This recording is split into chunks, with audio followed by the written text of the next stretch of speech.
All right, guys, we've got our NBA daily betting, or not betting, but our NBA daily recap here. Yeah, we're just going to quickly go through these. It should be noted that this isn't like the NFL, and I can't watch condensed versions of games. This is more just what I watched last night, and then some box score surfing and a couple other things I read about and things like that. So we have good looks through a variety of these games. And as the season goes on, obviously, we'll get better looks at each team and stuff like that. So, yeah, we're going to jump right on into it. We're going to start Heat Magic, 125-121. This score surprised me just in the size of it. Didn't expect that many points here, but we do get a ton of points here. Just a quick run through and what I think about the team. Franz Wagner started really, really well. Paolo did his thing. Bane is a really good fit here. I know they went out, Magic went out, and you're like, man, they traded all that for Bane. I think they went out and found the guy they thought was going to be the best fit on paper, and he's just a really good fit. And they're deep. They have a lot of players here. I think they're going to win a lot of basketball games, and they start off with a good one here against a team that I think can be okay, can be a playoff team here in the East. But it is the first game here, obviously. But I really like the pieces they've added. Bane, Tyus Jones. Didn't play super well today, but Tyus Jones is a good add. They have a variety of younger players that are still getting better. Anthony Black, players like that. So really like this Magic team, and they start off with a win. The Heat, as I said, good effort here. Covered the spread, covered the expectation. Thought they played pretty well. And kept in it pretty much the entire game here. So, good start for the Magic, and the Heat will feel pretty decent, I think, about that, or I feel pretty decent about the Heat after that. Cavs, Knicks. Knicks win this one 119-111. This one I watched. Knicks started really quickly. Mikal Bridges played really, really well in the first half of this game. But a lot of the things we were looking for in this game were, some of the new Mike Brown stuff, some of the new player stuff. When it comes to the Knicks, the rotations were better. Well, I don't know about better, but they weren't as Thibs is going to play his guys 40 minutes every night. Probably not going to be the case with Mike Brown here. And the Knicks are deeper on the bench, and they can afford to, let Brunson sit an extra couple of minutes, let Towns sit an extra couple of minutes every game. As I said, they're deeper. Jordan Clarkson was there. Looks like he'll be a decent player here. Decent off the bench guy. Kolek was getting minutes. So a lot of that. They were missing Mitch Robinson here. Horkpruti was the guy who started and played all right. And Towns at the 4, I think, is a better option in terms of all of that. But they were good today, making a lot of shots, making plays, being physical, rebounding. All that stuff was really good from the Knicks. Brunson played a little bit more off ball, not as much holding on to it, not as much dribbling it up the court stuff, which is interesting. A different change there, and we'll see how that goes throughout the season. So a good start for the Knicks, who get an early win over one of their top seed rivals here. There aren't too many teams that can beat Knicks to the 1 seed. They're like 2 of them, Magic probably, and Cavs. Other than that, it's kind of the Knicks there. So they'll start off with a really good win, and they'll feel pretty good. Towns did play in this game. He's battling a strain. I'm not so sure what that means going forward, or, if it's going to get better or whatever it may be, but we'll see there. Cavaliers, it took them a while to get going, but once they got going, they kind of clawed their way all the way back. They were down like 15-20 early and crawled all the way back into this one. It was tied going into the fourth quarter. They took the lead going early in the fourth quarter, and then the Knicks went on like a 10-0 run and kind of took it away. It should be noted that the Cavs are missing guys here. Garland, Hunter, so missing important pieces. So I expect them to get better as they go. But Mitchell played well. Mobley played well, started off really aggressive, you can take in the threes, backing down guys, getting early buckets. So Mobley looked good, as you would expect. Hopefully he can keep on maturing into a really great player. Jared Allen was really bad here, and it didn't really look good, especially with his early comment in the game when he was like, the lights are a little bit brighter here than expected. And then he goes out and puts out like a 4 and a 4 in 28 minutes. He had a bad game, but, it's always with the Cavs that if they were to move on from a starter and make some trades, it'd probably be Jared Allen. But I also don't expect Jared Allen to be like some horrific basketball player for this team. So, off night early, that's what happens. Nets Hornets 117-136. The Hornets win this one. The Nets are going to be really bad. And it's as simple as that. You're looking at some of the younger guys hoping that they can do enough. MPJ was a new guy, played all right. Fears, younger guy, you're hoping he can go forward and, play well, just kind of develop. Cam Johnson didn't play particularly well. He had 15 points, 11 of them from the free throw line. That's, I know a lot of people like Cam Johnson. I'm not a Cam Johnson guy. Cam Thomas, sorry, Cam Thomas. I think the best thing the Nets could have done was not given out a genuine contract to Cam Thomas, so we'll see where that goes. But they're going to be in the mix for the number 1 overall pick. Hornets. The Hornets are fun when they're healthy. And that's always the Hornets' problem every year. LaMelo didn't even play. Like, LaMelo was like 3 of 10 in the first half, and they still got to 80 or 77, which is, which is pretty fun. We'll see what that looks like going forward against some better teams, obviously. But fully healthy, they're good, are talented enough to win games. Push pace, LaMelo, we like. He didn't even play particularly well in this game, LaMelo. Really like Brandon Miller. You got Con Knipple in there, who had a pretty decent game to start off with, started well early. So it's a fun team. Let's see if they can stay healthy and see if they can, knock off a couple scalps as they go. Raptors, Hawks. Raptors win this one 138-118. This was, to me, personally, the overrated bowl. A lot of people really high on the Raptors. A lot of people really high on the Hawks. And I'm not in the camp of any of those. So I left this game alone and was like, no result would have surprised me in the slightest. Like, Raptors blow the Hawks out here in Atlanta.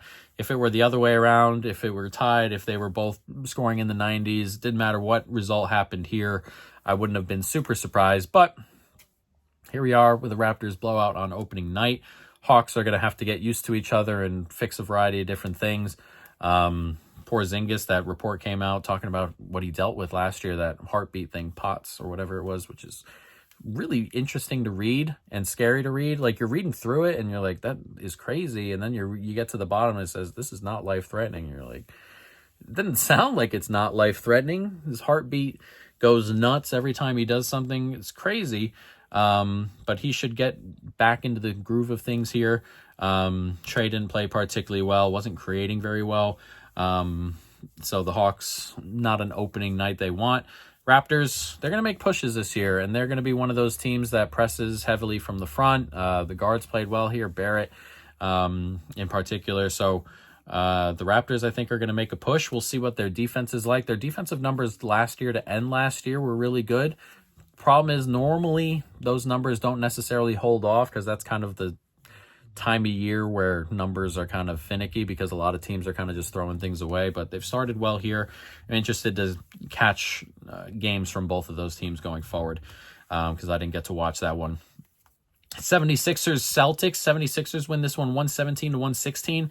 This was a Celtics melt a little bit here. They go into the last quarter up 11. They score 30 and somehow lose this basketball game. They're going to be pretty upset with that.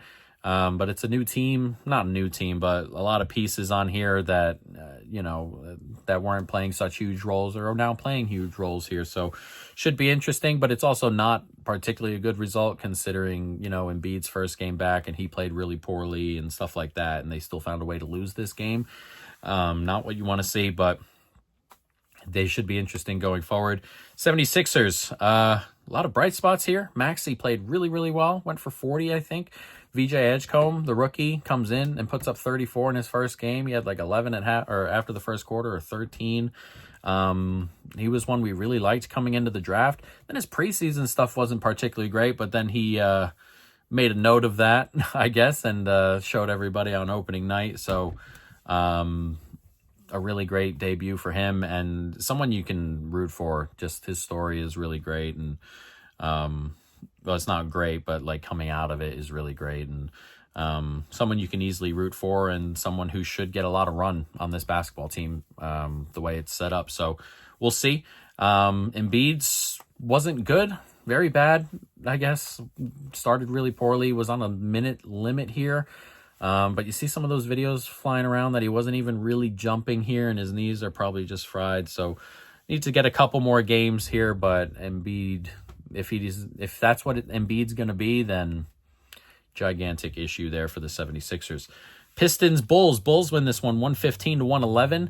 Pistons started really, really slow here, and then kind of worked it back late and just couldn't come all the way back and turn the result all the way around. But just started too slow here to kind of come back and work their way back into this basketball game. They were down 20 pretty early and down like 15-ish at halftime, I think, and then just could not quite get it back. Bulls continue to score the basketball pretty well here. Giddey played well. Vucevic played well. And they get over the line. It's a Bulls team that's, I think when you think about the Bulls, you think about a team that's not particularly good, but it's around a 500 team last year and probably should be this year.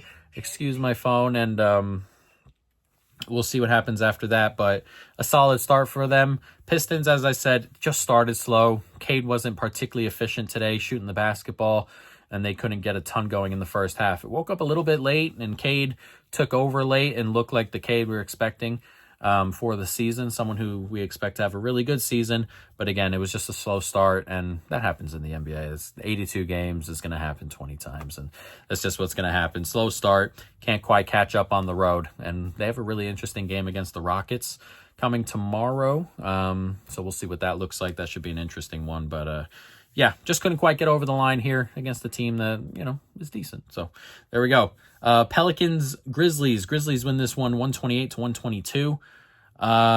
Yeah, probably not great for the Pelicans. That the shell of the Grizzlies put up 128 here and did all right. Ja played really well and stuff like that. I don't have a ton from this game. This is more of one I've not ignored, but like I don't need to watch any Grizzlies games until they're healthy. Like this team's super injured right now and very, very thin, and it's a good sign that they're winning games. I think this can be a really good team going forward, but also one that right now just super, super injured.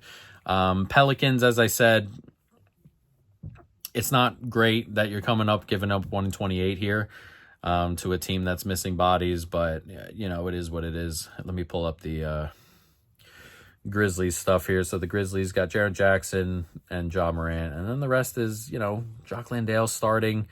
Jalen Wells is okay. Caldwell Pope's fine. Aldama is pretty good, but you're just missing guys, and you're going to be missing guys on the interior, and it's going to be tough going forward. Zion, 27 points here. That's fine. Trey Murphy, only 13. 1 for 6 from 3. Trey Murphy is going to be just fine. He's not going to go 1 for 6 every night, and Trey's going to be just fine. Just a quick look. Jeremiah Fears here. 7 for 10, 17 points is really nice to see, actually. So yeah, I didn't dig into this game, and I'm looking more forward toward watching the Grizzlies when they're fully healthy. Pelicans, maybe we'll take a look at. Fears, that stat line looked pretty good. So we'll see what goes forward from there. I'm not expecting a ton out of the Pelicans. I don't think they have enough to be a playoff team in this West Coast or this West Conference. But we'll see going forward. Wizards, Bucks. Bucks win this one 133-120. This was like a show me game. I know it's game 1 or whatever, but I'm not a huge believer in this Bucks team this year. I hate the roster outside of Giannis. Like, Miles is all right, but like I really dislike the roster. Kevin Porter Jr., guys like that. There's just a lot on here I really dislike. But I really like Giannis, and Giannis is good enough to carry. And if Miles Turner can be solid enough, you're looking at a team that could push for the playoffs in an East that's kind of so I didn't need them to win this game, but I needed them to show a little bit in this game, and they put up 133, and that's what you're kind of looking for with the Bucks early, just to be competitive. Win games you should be winning, be competitive in games outside of that. And Giannis will probably always be enough for that. But again, I really don't like this roster, and early on we'll be watching to see if any of that stuff steps up, or if someone really steps up into a position that maybe pushes this team higher than I currently expect. But we'll see. Wizards, they're going to be plucky. There are some pretty good players on that team.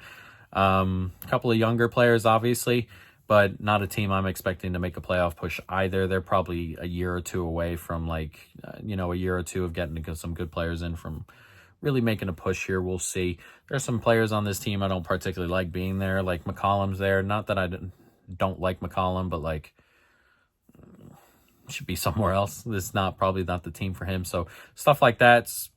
Strange roster, a little bit young. But should be plucky. There are decent players on there, and they'll probably put a scare into a couple of teams. Just a bad spot for them to start. Jazz Clippers. Jazz win this one 129-108. This was dead after the first quarter. Jazz were up 43-19 after one. At halftime, they're up like 20-something. Kawhi was 1 of 4 for 2 points at halftime in a game that they're getting their ass beat in, which is crazy. I will reiterate that the Jazz, I don't expect to be good, and I expect them to kind of trade and fall off a little bit. The starting five is kind of fine. Markkanen's good.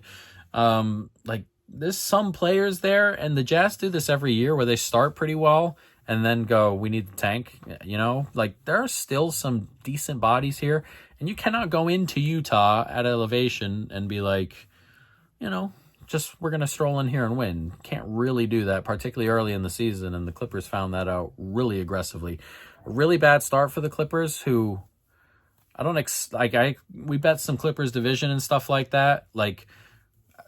If they're going to be punished by the NBA for that whole thing, this is it. This is the year. You're going to have to make the run this year, because you're probably getting some sort of punishment, I assume, in the summer.